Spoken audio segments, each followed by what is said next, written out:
sexual and gender-based violence. We are joined by Zipporah Nderitu. Mrs. Zipporah Nderitu has over 22 years experience on matters of police. We are also joined by Mr. Edwin Agasa. Mr. Edwin Agasa is a criminologist and a research consultant. Also on the show, we are joined by Mrs. Christine Owino, who is an advocate of the High Court of Kenya, and she has a very wide experience on matters prosecution. Remember, this conversation is also live on our Facebook page, that is CAT TV Kenya. Our YouTube channel is also CAT TV Kenya, and you can also send in your feedback on 111220044.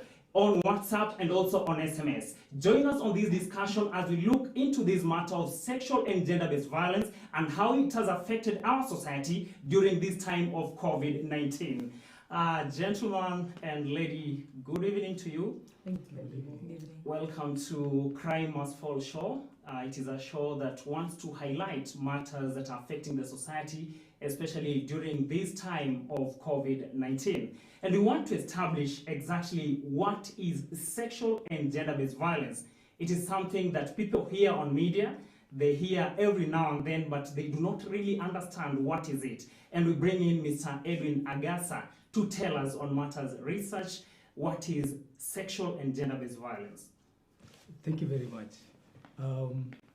Let me start by defining what gender-based violence is. Gender-based violence is violence that is meted upon a person based on their gender. Based on their gender. Is it a woman? Is it a man? And SGBV manifests itself in various forms. We can talk about forced marriages. We can talk about female and genital mutilation. We can talk about virgin testing. We can talk about wife inheritance. We can talk about threats. We can talk about violence, sexual violence meted out against a person. We can talk about incest.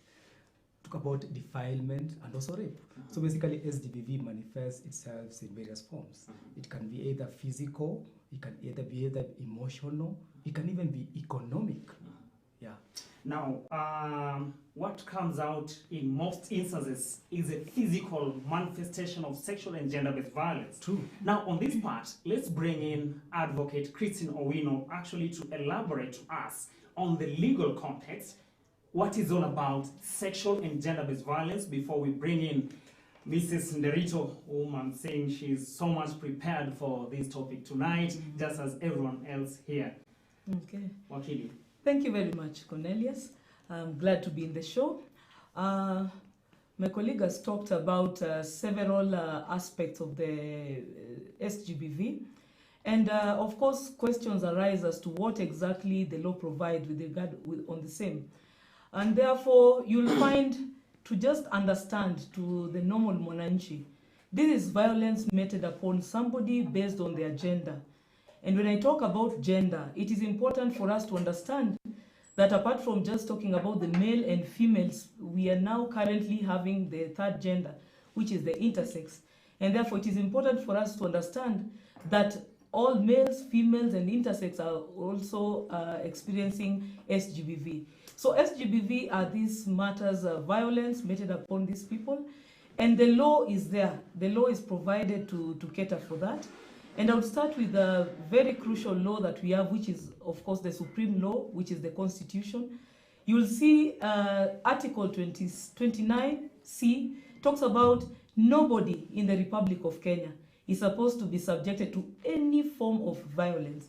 And therefore, when we talk about any form of violence, it's just like Edwin has spoken about: defilement, incest, physical assault, and so many other things that we'll talk about during the show.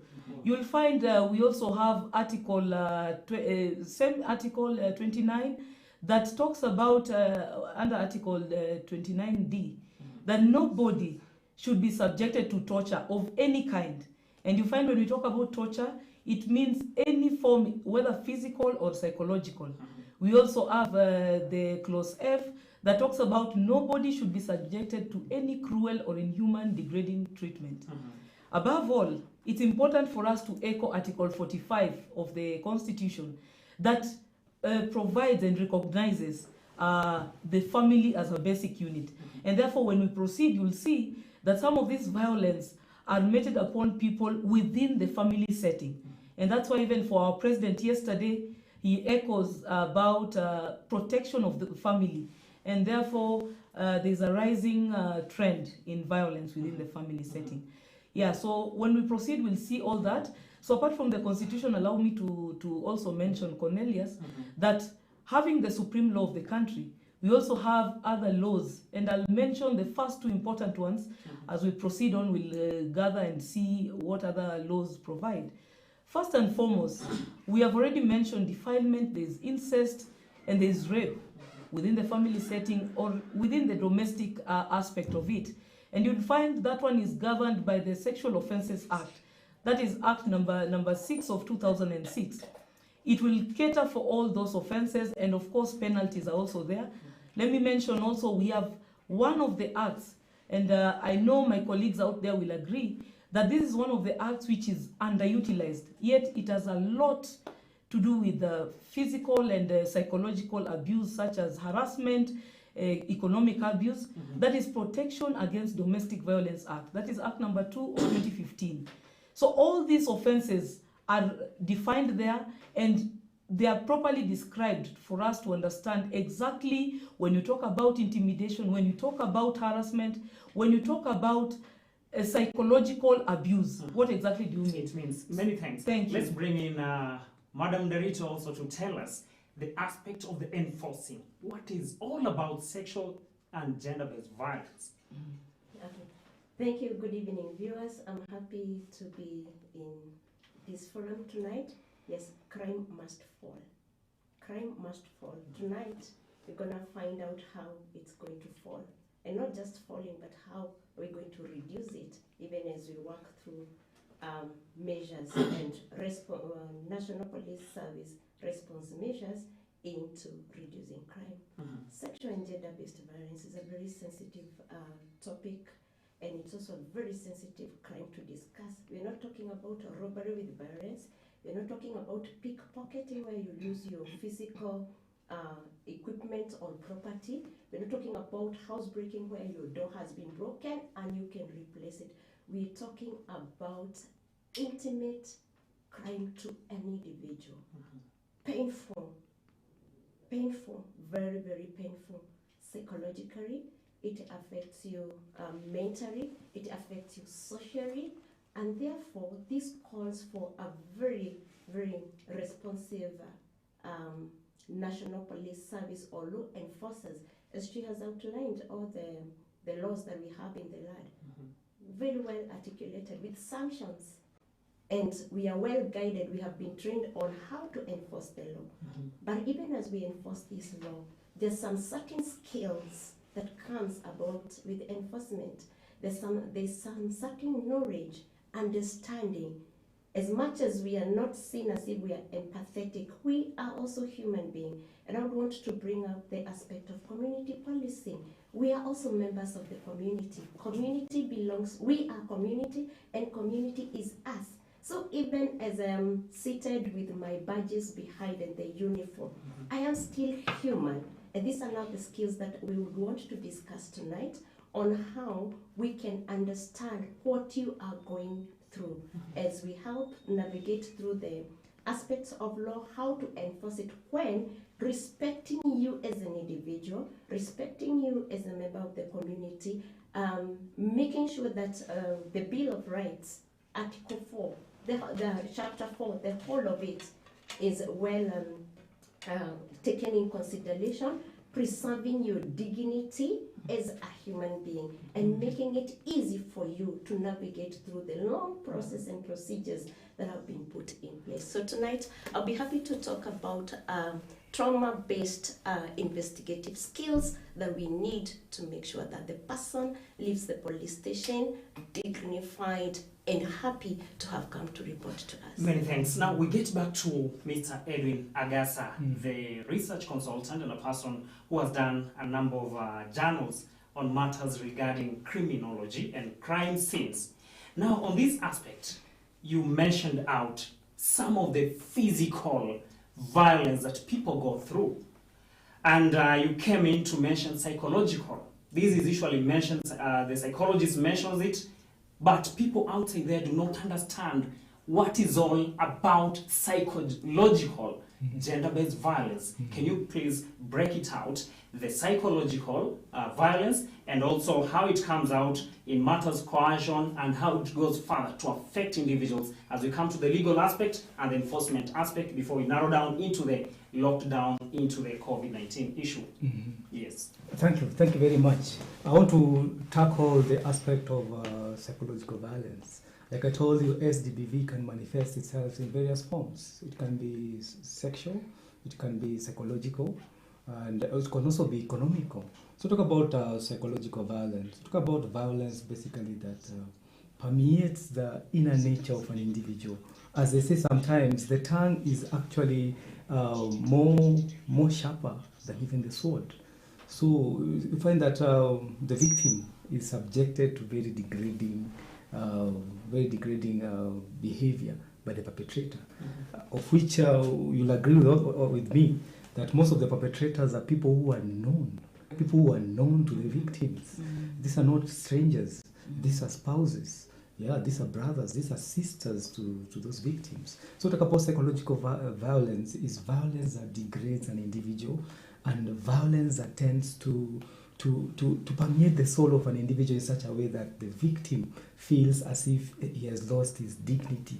When you deny them food, when you torture them mentally, when you force them to watch their children being abused, when you force them to watch, basically, or you force them to watch violence, and they get to internalize it in their mind. So psychological violence is more damaging than even physical.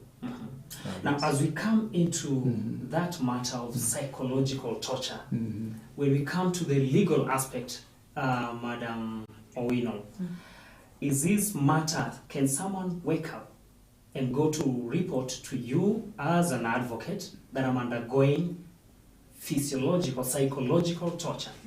Is it encompassed somewhere in the law? Okay, thank you very much.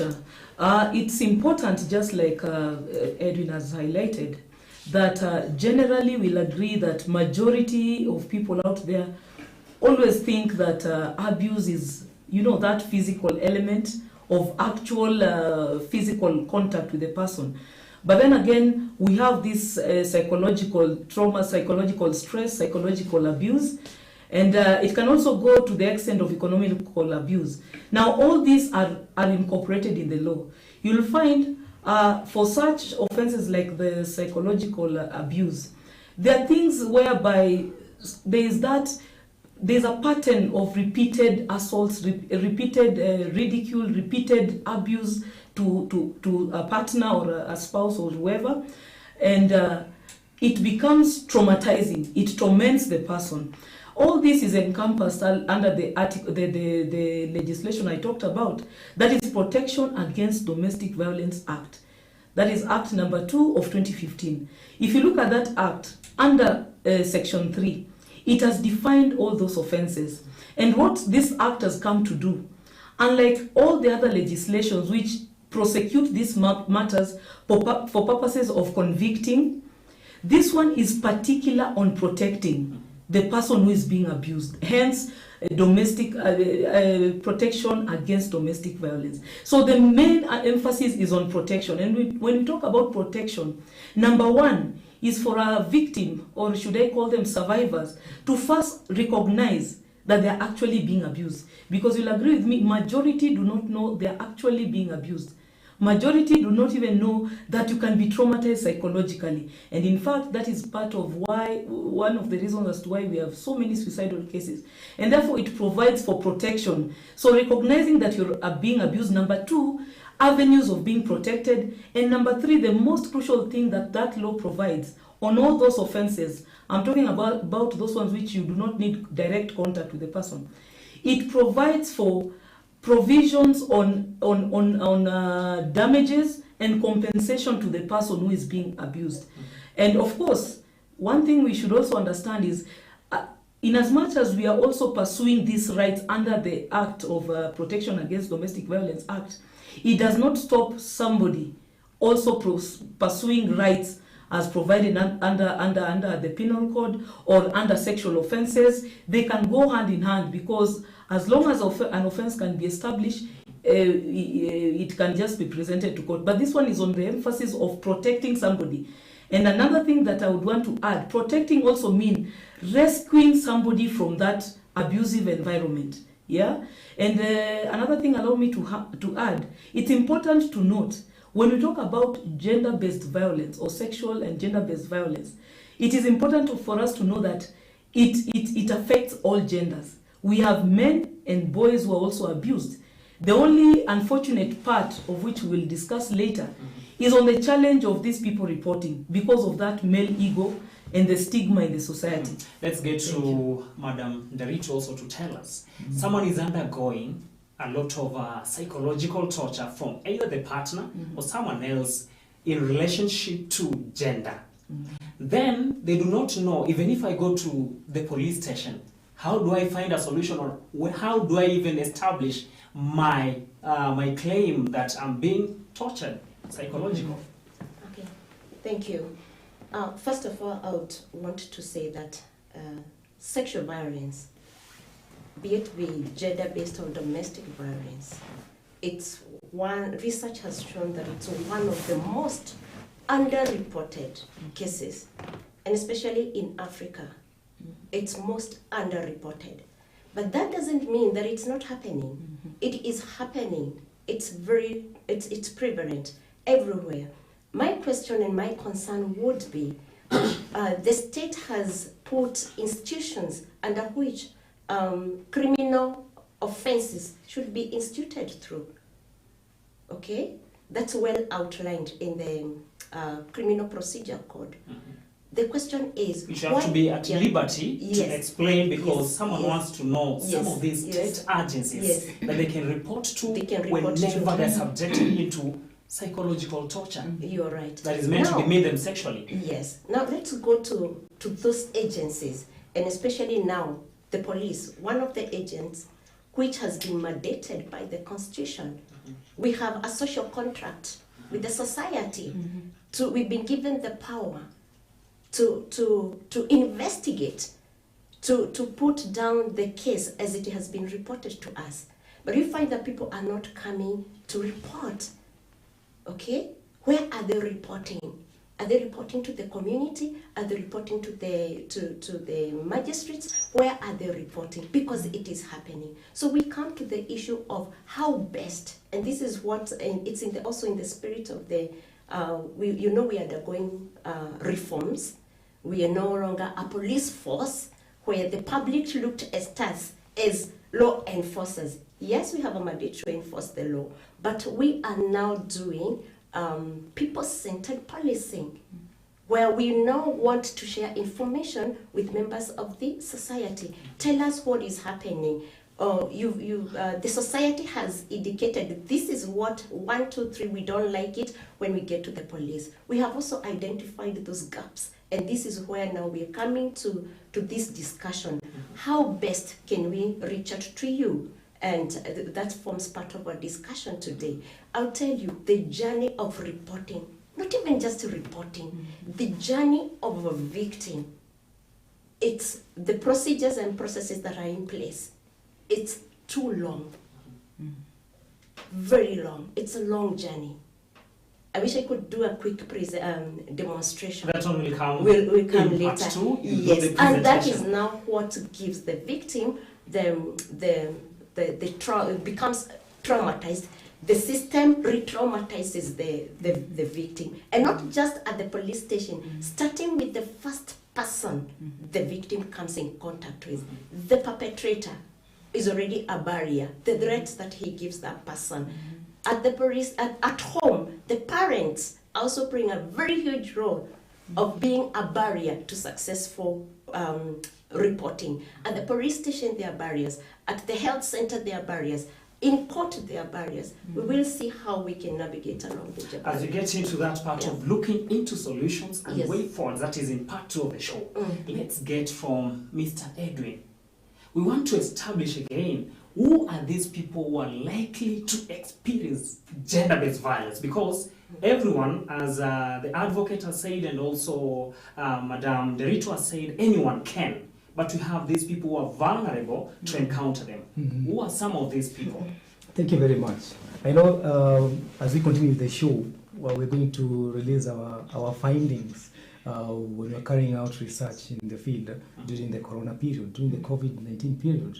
But we'll talk about the most vulnerable people in SGBV, the victims. In criminology, talk about the victims, the women and the children, the women and the children. And you'll find that when you're doing our research, you find out that people who are between the ages of between, let's say, 18 to 26, most of the victims lied between the ages of 18 and 26. And I'll explain out later on how you find that most of the victims were people of lower economic class as compared to the perpetrators. The perpetrators were at a higher pedestal as compared to the victims in terms of education and also in terms of income.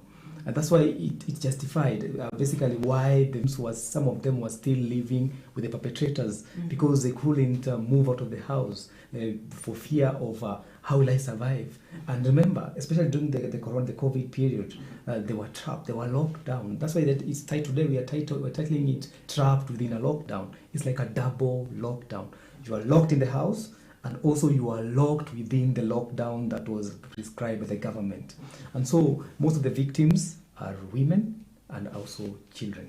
Many thanks, Mr. Adesa. We take a quick commercial break. As we come back, we'll be looking into the ways forward. Tonight on Crime Must Fall show on CAC TV, we are discussing sexual and gender-based violence, and especially during this period when many people have help on how to combat the spread of the COVID pandemic. As a country, we have witnessed so many cases, the rise of gender-based violence, and so many cases, pregnancies, and so many children being defiled sexually. Remember, this conversation, Mr. Edwin Agasa is taking us through the criminology part and the psychology part, doing a number of research in the journals that he has published. And also, Madame Derito, a police officer with over 22 years experience, taking us on how these all matters can be enforced. Keep it on CAC TV, and remember the second part, we will also be reading your feedback, your questions that we'll be directing to our panelists tonight. Keep it on CAC TV.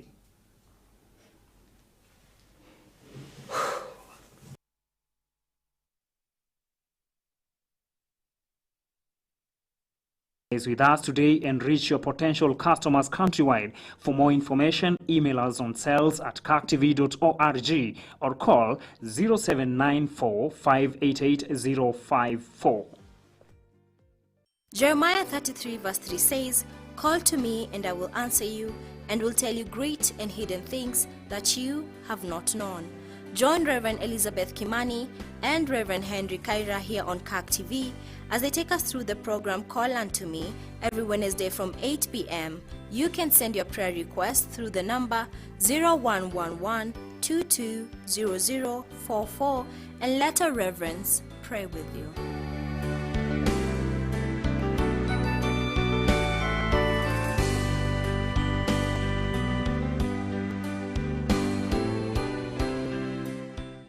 Are you a Class 8 or Form 4 candidate at home? Worry not, education has no boundaries. CAC TV is now airing quality education content direct from the Kenya Institute of Curriculum Development, KICD. Tune in to CAC TV every weekday to watch and be part of the learning experience.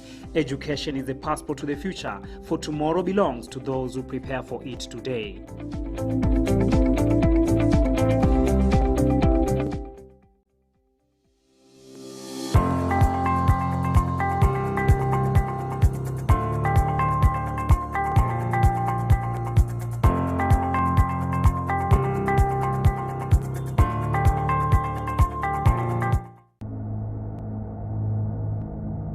Every day in the media is a story of violence, separation, divorce, murder, abuse, and so much more surrounding the family. All these stories are rising every day, and all the challenges we experience have a platform right here. You will find that the men that you're approaching, they don't like you. If you don't tell your child you want a lawyer out of her, if you don't tell your child I want a doctor out of you, if you don't tell your child you want a water engineer out of her, the child will not give you. There is nobody that is Christian. I mean, there is no flesh that is Christian, and the other one is not Christian. Join me, Faith Kaulu, every Wednesday from 7:30 p.m. as we talk about this and so much more on Let's Talk Family right here on CAK TV. With COVID-19 pandemic, there are emerging issues. Relationships, family issues, emotional challenges like anxiety and depression, lack of basic necessities like food, house rent, and such. This is the reality on the ground. And therefore, even with the eventual reopening of the economy, it's not going to be a grand comeback, but rather we need to be ready for a gradual process of recovery. Consequently, the need for sustained mission to the needy remains.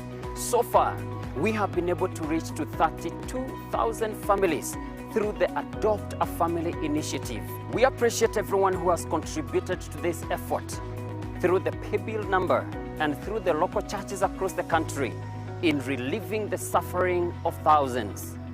God giving us another day, we appeal to you to continue partnering with PCA Mission Department by expressing our extraordinary kindness. For kindness goes with hospitality, and hospitality has a great reward. And therefore it is amazing how you've continued to support us in this mission of love and kindness. And I urge and humbly ask all of you to continue contributing in kind through our churches and also through our paybill number 689549. The account name, you put your name. Let us our unusual kindness at these unusual times. God bless you all.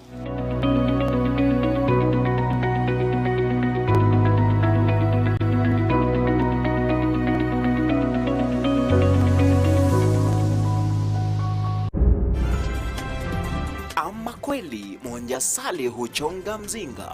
Mwale wa CAK unazidi kuwa bora zaidi, na sasa Shabash, ni saa 1 jioni saa za Afrika Mashariki. Mtazamaji popote pale ulipo, ila siku ya Jumatatu chonde ungana na Vincent Kirusi kwa taarifa aula na adhimu, huku ukijifunza lugha na hali halisia kwenye kitengo cha tathmini yangu. Kwa kuwa siku njema huonekana asubuhi, ndani ya CAK TV tunaanza asubuhi na mapema ili kukuandalia wewe mtazamaji taarifa kabambe. Tena kila siku ya Jumanne tutakuwa tunaangazia kumbukumbu za historia za watu mashuhuri na matukio yaliyobadilisha ulimwengu kwa njia moja au nyingine. Na kwa kuwa Swahili na wazee wa zamani walisema kwamba dawa ya deni ni kulipa, sasa wakati mwafaka umefika kulipa deni hili la Mwale wa CAK kwa taarifa za uaminifu, mafunzo kwa jamii na gusagusa matukio mbalimbali yanayogonga vichwa vya habari. Ungana nami Francis Ngala kila siku Jumatano, tudadavue kwa pamoja taarifa zinazokuhusu wewe na mimi.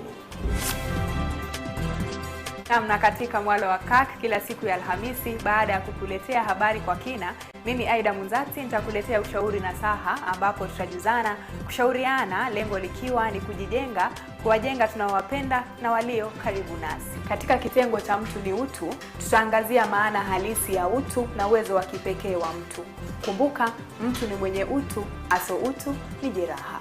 Ukiona vielea jua vimeundwa, hebu tafakari ulimwengu usiokuwa na habari. Nani, nini, lini, wapi, kwa nini na vipi? La muhimu katika safari hii ni uhakika ya kwamba habari unazopata ni za kweli. Kila siku ya Ijumaa ungana naye Cornelius Omutse katika Mwale wa CAK na upate fursa ya kupashwa mengi yaliyojiri humu nchini na kimataifa. Pia ni siku ambayo utajuzwa mengi kuhusu katiba na sheria.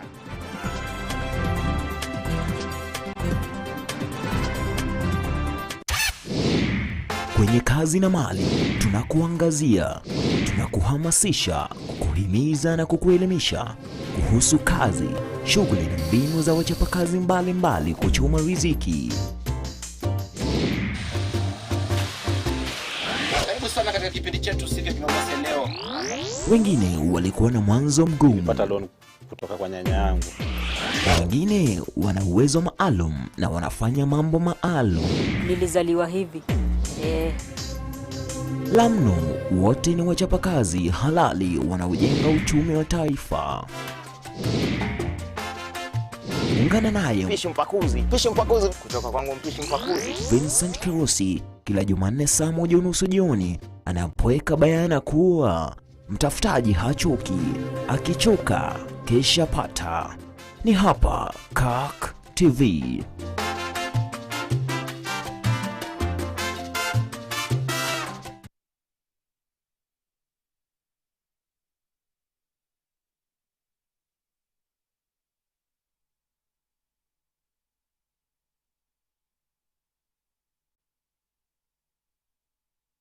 Welcome back and many thanks for tuning in to CAK TV. And tonight we are on Crime Must Fall Show. We are discussing lockdown, that is COVID-19, and the many cases that have been reported of sexual and gender-based violence.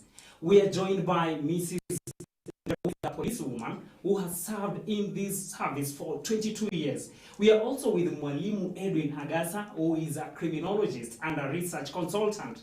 We are also having Advocate Christine Owino, who is taking us on the legal aspect of this matter of sexual and gender-based violence. Remember, this conversation is also live on our social media channels, and our phone number is 0111-222-0044. We are receiving your feedback, your concerns, and your questions, and our panelists will be able to answer. Continue keeping it on Crime Must Fall Show on CAK TV. Gentlemen and ladies, before we went for a break, we were on this matter of the challenges. We were coming home now, the challenges that people go through, especially, and how they can find now the solutions on these issues, beginning with the Mwalimu. From your studies, the challenges that the victims and the survivors of sex and gender-based violence undergoes. Thank you very much. Let me say, we'll talk about SGBV. There's some various challenges that when it comes to solving the issue of SGBV faces.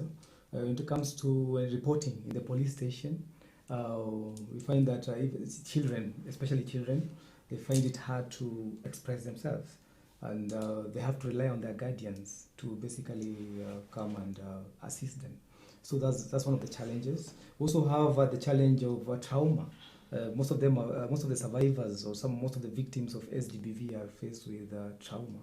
When it comes to them, it's actually hard. So it is not like other crimes whereby you can say, oh, there's somebody who actually robbed me, and there's somebody who actually came and broke into my house. This is SGBV. It's so traumatic, and so it's so hard for you to do that, to report. And also the issue of knowledge. People are not aware. Some of the time you find that you're a victim of SGBV and you don't know. So we also need to have public awareness on what is SGBV. When somebody slaps you, when somebody insults you, when somebody forces you to watch, for example, pornography against your will.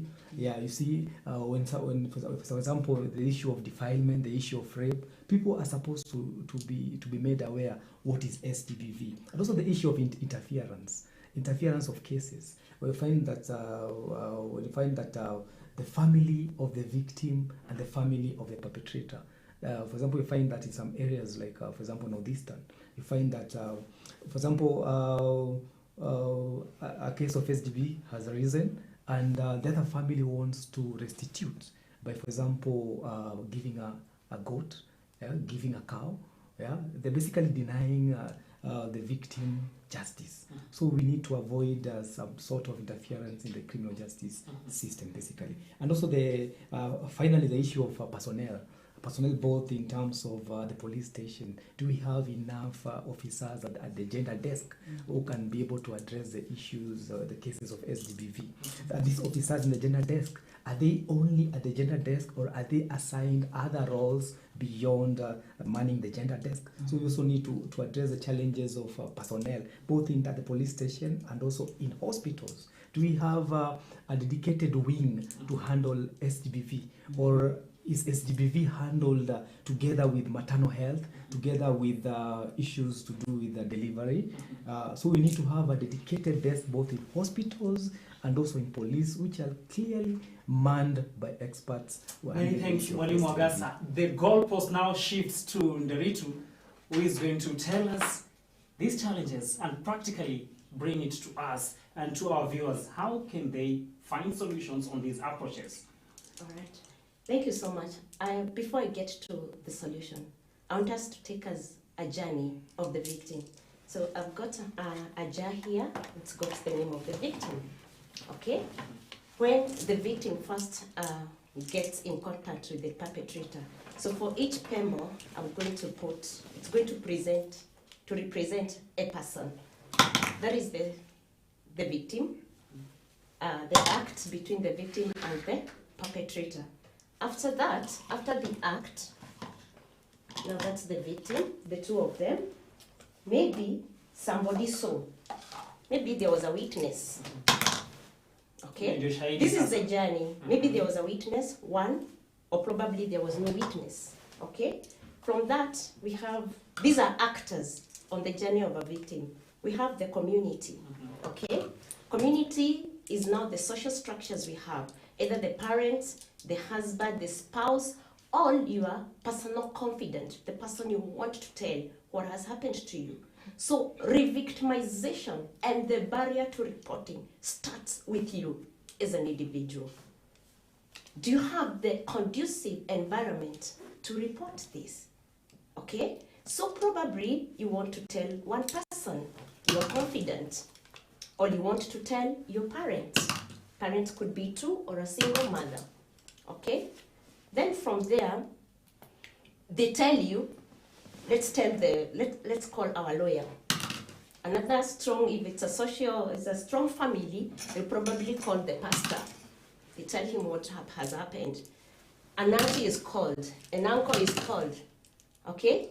And maybe when they are discussing, your siblings are hearing. So at least all these people know what has happened to you. And so the more the many people get to know, the more the barrier and the burden becomes heavy. So then they tell you, this, they decide, this is too much, this is police case. So you come, you find us here. Other police stations, this is where you tell the first officer, the officer tells you, go to the gender desk, and you're repeating this story over and over and over again. One story, over. And everybody wants to know, where were you? What were you wearing? Why didn't you scream? Why didn't you tell anybody? What took you so long? Why you? What were you doing there at such a particular, why didn't it happen to so-and-so's daughter? Why you? All these questions, as you're going on, they are re-traumatizing you. They're making you withdraw from the social institutions that have been put in place for you to help. So you've spoken to the lady at the Jeddah desk, then you probably need your report written down, it's written down, and then investigation starts. There's somebody who is going to write down your statement. Okay? All these are people. Then from there, the police tell you, we need evidence that this happened. Because she has said, the law, without the law, then it will be, we are enforcing the law and we don't enforce it in FEG. There must be statutes written, there must be prescription of punishment, and there is a perpetrator, all right?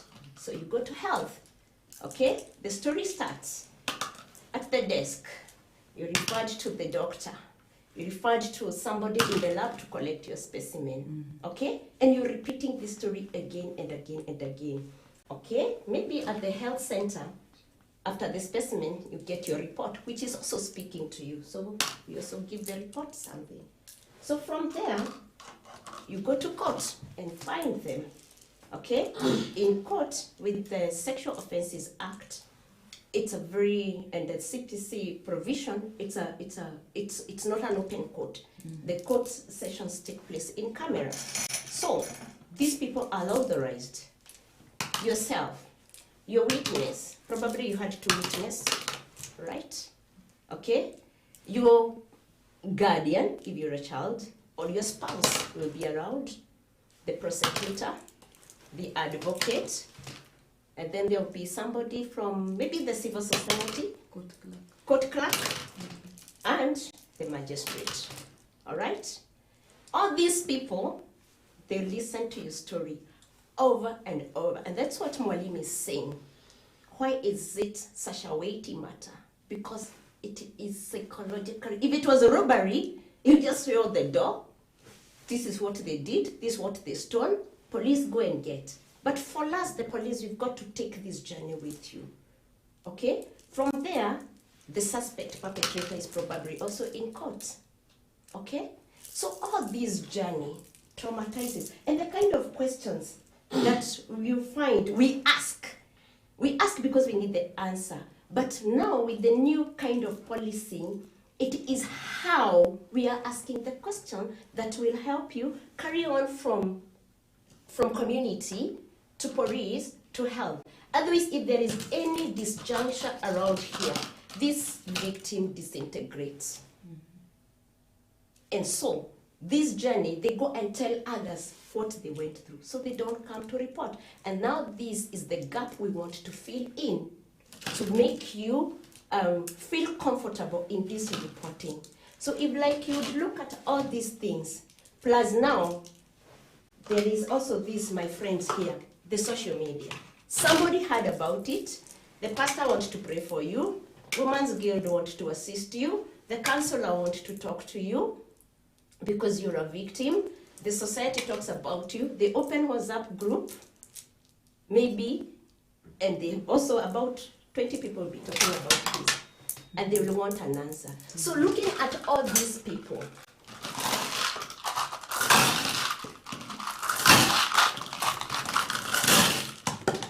sorry, pick that. Sorry. These are all the people you spoke to, as much as you didn't want anybody to know. If you are a student, your teacher got to know about it. You got pregnant, there is a child also who is also an exhibit, an evidence of what happened. So this person gives up. And so this is why we are coming up with a new model, as much as we are looking for this evidence. Because for police, he will not do anything. He will teach them in school in criminology and tell them it's a crime. The advocate will be waiting in court to prosecute, but not without evidence. And this evidence is what the police needs. When we tell you, don't take bath, what am I telling you? Because the kind of evidence that we need from a sexual and gender-based victim is also another evidence that is within the person. He will tell you he's a criminologist, that a crime scene is the location where the offense took place and where evidence to link or delink the perpetrator and to prove that it happened to you. That is that location is what we call a crime scene, which now calls again a long procedure of how to process it and what kind of evidence. But in sexual gender-based violence, it is not the weapon. It is not the wooden thing that was used. It's not the tape that was used to. The evidence is in you. And this evidence is forensic evidence, which requires the nurse. Because it's vaginal swab, or probably a deposit of some semen, or the hair that will be required. Because she will tell you, here, it's in Kenya or in Africa, you have to prove your case beyond reasonable doubt. So as much as we blame the police, problem starts right from the community. And so it is so entangled. And so we are thinking, we're the National Police Service now, we are putting up a new initiative. We're calling it PoriCare for a very long time. We have agreed, yes, you've told us we don't care, you've given us all the good and bad names, but now we're saying we care. And how we put you through the investigation, how we put you through the journey, it will be so simple. Because as PoriCare, we will have just you and the perpetrator, if he's found, the nurse, the magistrate who will be visiting the center, and also medical rigor, and maybe probably if the media will be around. And you are confident. And so this will, that will just be about 4 people who will, 5, 6 people. It will be digitalized. You won't have to repeat the story over and over again. When you come, there will be a counselor in place to listen to you, give you psychological debriefing, take you through the trauma. There will be a magistrate specifically passionate about gender-based violence. He won't be handling so many cases in court, at the same time coming to listen to That is great and that is wonderful description of what is coming up, the polycare, which will be another topic for another day, but Yes. today you've brought it out so much clearly. Now we come to the legal aspect. Before we get again to Mr. Edwin Agasa, there is this issue of alternative dispute resolution, which is part of the Commonwealth law, where you find a young girl has been raped, or even a boy has been defiled by an elderly woman, or any form of sexual and gender-based violence has occurred to an individual. Then people meet somewhere, then they decide to talk of tumesuluhisha kinyumbani, and we want to get it from the legal aspect and also from the enforcement aspect, whether the law recognizes this and the hindrances that ADR in such a matter can bring. Okay, thank you very much. It is very important for us to know that ADR, number one, we agree it is there in the law. That is under Article 159 of the Constitution, that provides that instead of going through the rigorous process of the court of justice, courts allow people to negotiate a matter and come and record a settlement in court. That is best practice when you're dealing with civil matters, commercial matters, whereby you agree to disagree, and at the end of the day, you're at par and record a consent.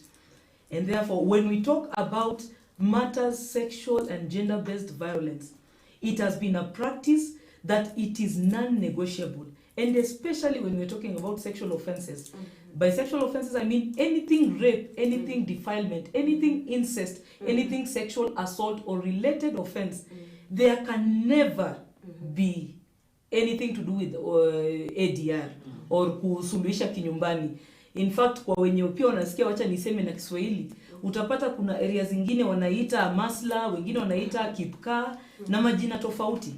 It is important to understand these ones, in fact, it becomes an offense. And that's why, Cornelius, to answer you also, the law under Penal Code, Cap 63, Laws of Kenya, under Section 117 has provided for the offense of obstruction of justice.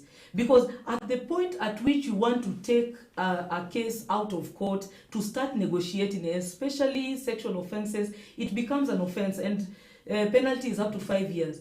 And therefore, when such offenses occur, it is proper that they go through the full process of the law for the obvious reasons. And therefore, to answer you, we do not tolerate negotiation in these matters. We have other, of course, every case is handled on a case-to-case basis, but on SGBV, it is a practice that we do not negotiate on those matters. So, Wakili, suppose a parent or guardians of the children who are found to have sexually assaulted decides to opt for alternative dispute resolution, then the law will catch up with them. Are they liable for sentence? The law will catch up with them, and that's why initially when we started, I mentioned about the Protection Against Domestic Violence Act, whereby both can go concurrently. In this Protection Against Domestic Violence Act, the law provides for rescuing a child or rescuing a victim from that abusive environment. And therefore, the moment that happens, there will be no chance of people trying to, at times people even make the witness disappear or the victim disappear. So at the point at which you rescue that child, and that's why we'll be talking about also rescue centers, it at least helps in stopping that element of negotiating.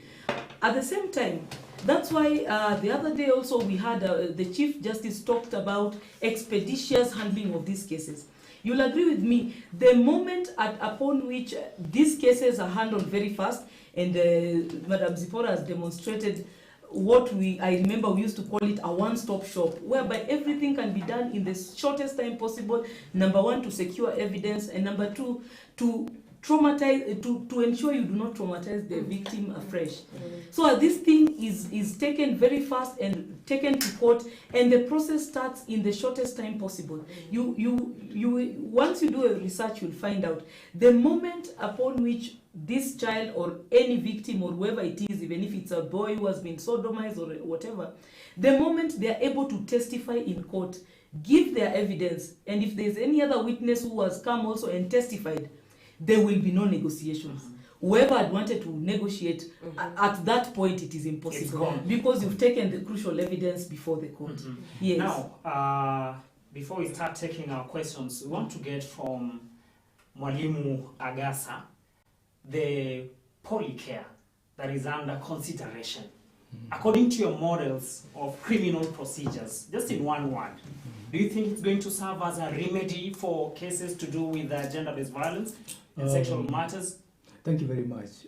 First of all, I want to congratulate the Kenya Police Service for coming up with this initiative called Polycare. We'll talk about Polycare. It's a multi-sectoral approach to handling SGBV. It's not only the police. They're actually involving other actors in the criminal justice system. They're involving the prosecution. They're involving the judiciary. They're involving they're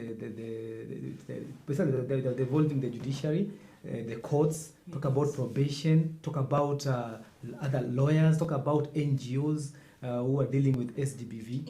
Talk about Kenya Police Service. Basically, it is multi-sectoral, and also other parastatals that basically are in line with that initiative. So it's going to work because it's multi-sectoral. It doesn't lay burden only on the police. Many thanks, Mwalimu. There is one maxim of law, and I believe Madam Nderitu will help us here, where it talks of that the law is blind to see and also deaf to reason. In this matter, it talks of unless someone goes to court and presents a matter fully, how it happened and how it went through those procedures, just as we've outlined. This happens especially on civil cases. Some of the strategies, upon realization that we are having cases happening, sex and gender-based violence, especially during this COVID period and even before. Few strategies. Is this maxim still holding up to right now, or you have remedies for it? Okay, for now, about the maxim law, in Africa, and I had said before, other than in other developed countries, where the burden of proof is beyond reasonable doubt. In other nations, it's on the basis of probability. But as Madam the Advocate has well said, in matters of crime, and especially sexual and gender-based violence, parents, I'm speaking to you, don't adjudicate. Don't adjudicate for the child who is 5 years because you want to save your marriage. In church, the religious people will say, oh, what will people say? Because we're even having people from the church committing these kind of offenses, being the perpetrators. We're having incest, which is underreported in Kenya because it is happening at home. Women are getting abused in their intimacy by their intimate partners. And they are adjudicating these things. If only Graves would speak, how many women have gone down just because they kept quiet? Speak out, because when the parents decide for the child 2 years, 3 years, then you want to save your marriage, well done, save your marriage. But this child one day will be 27 years old. She'll want to get married. But she's looking as a dad. He is no longer a dad. He is a perpetrator. He is a dad in the birth certificate, but a perpetrator in the eyes of the child. So this child grows up knowing my dad is a beast. But mama said, dad will make it up to me. But on sexual and gender-based violence, there is no making up. The injury is just too deep. And that child will require her identity. And so the counselors, if they were here, they will tell you that this child gets into a situation which we call identity crisis situation. It cannot be healed in any hospital. There is no medication. Let's sample some of the comments from our viewers. Here we have Joseph Kinuthia. Joseph Kinuthia is saying that since time immemorial, gender-based violence has been single-eyed on female and children only. Recent experience has proved that men are also more vulnerable due to cultural understanding that men should not show any signs of weakness. In addition, we see more.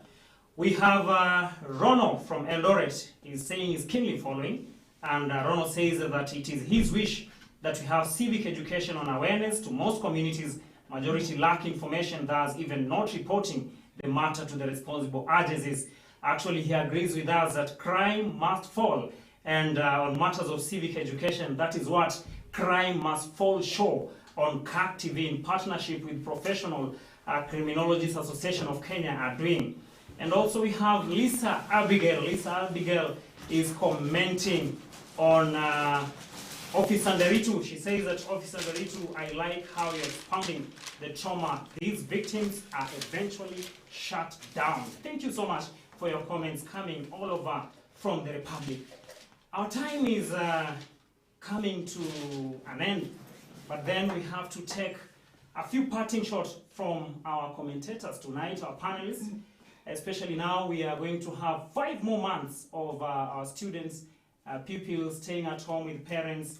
There are so many things that are going to happen, and even we do not know even the partial opening of the economy that the president announced yesterday, whether it's going to be there for some time or we're going to go back again, whether we're going to experience all these matters. Now we want to see the brief parting shots from all our panelists on how can people handle themselves and overcome these beast. You call it beast or menace. It's coming, it might be a pandemic. Your parting shot as we wind up. What I want to say is that the public needs to be made aware of what sexual and gender-based violence is, because you can't handle something you don't know. We need to know the face of this enemy. It needs to be declared a national disaster. It is encroaching and destroying lives of many. And we need to do away with harmful traditional practices which make SGBV to thrive in the society. Many thanks, Wakili. Okay, thank you. A quick one. Just to highlight what Zipporah had indicated, that when you come to criminal cases, it's a matter which must be proved beyond reasonable doubt. And that's why you see we have taken the time and all the efforts to ensure that we have a tangible case in terms of proper evidence. And that's why we must be very keen on proving the case beyond reasonable doubt. One example I'll give very fast is because some of these offenses, you'll find, for example, defiling a child 11 years and below, the penalty is life sentence. And therefore, by the time you're convicting somebody to life sentence, you must really have a foolproof evidence. So finally, on my parting shot, the family is the basic unit of society, as enshrined in Article 45. And therefore, these matters of sexual SGBV, and especially during this COVID period, we've seen so many girls pregnant. It is about time that we rise up and deal with it. The same effort we are dealing with COVID, the same finances that has been put in COVID, the same sensitization that has been put in COVID. Can we challenge the government? Can we challenge ourselves as individuals to take it up as an individual? You as so-and-so living wherever, take it upon yourself. As your neighbor next door, take it upon themselves. And every one of us. So that is a challenge for all of us, and we need to do that. Many thanks, Wakili. Let's hear from Madam Nderitu. I can see you're armed with something on the table. Briefly, as we wind up tonight. Okay, this is just a summary of what Polycare will be. It is multi-sectoral. We will have all these people that we discussed about in one stop center. It will just be one place. You come, you report, and you'll even have to take your bath here. We'll have a bathroom for you. You don't have to be a walking mobile scene of crime. Remember I said That a crime scene is where the evidence is. I know we have made you mobile scene crimes. You've walked with your exhibit from the moment you are raped up to the time the process is done. Once we come up with this initiative, which has the blessings of Deputy Inspector General, he has personally put a lot of efforts and put up a team that is supporting us. There is Reinvent and Coffee International who are also coming on board to help. So we are calling for supporters and partnership. We are in the process of mapping our partnership. PCAK are our founding fathers, and they are the pillars of this. And I need to commend them for the support. And all the people who have worked with us along this journey, so that we stop all this re-traumatizing of the victim and we give them back their dignity. And National Police Service is ready to support you. We have reformed. We are now a service. We are not a police force. I want to end by giving us a toll-free number, which the Directorate of Community Policy, Child Protection and Gender Office, under the leadership of Commissioner of Assistant Inspector General of Police, Madam Judy, and thank you for the support you're giving us. We have a toll-free number, which is 0800-730-999. Trust us, call us, we will hear you, we will understand, we will walk this journey with you, because we are mandated under the Constitution to support, protect, and enforce all the laws of this nation. Don't be silent, speak up, come out. Don't be locked by COVID. Call this number. We will help you. Many thanks, gentlemen and two amazing ladies. What a night. It's been a wonderful moment that we have had to dig deeper into the matter of sexual and gender-based violence. The definition has come out so clearly, prompting Madam Nderitu even to go further and describe everything practically. The advocate in the House has taken us through the legal jargons and the aspect. Mr. Edwin Agasa Mwalimu has also given us his part, the research that he has conducted, his interactions with the people, the victims, and what they have gone through. And we appreciate your overwhelming responses on our social media platforms and also on our SMS number and even on WhatsApp. CAC TV focuses towards giving you solutions to problems that we highlight. We get to your problems and we do not stop there. We go further to find solutions to those problems.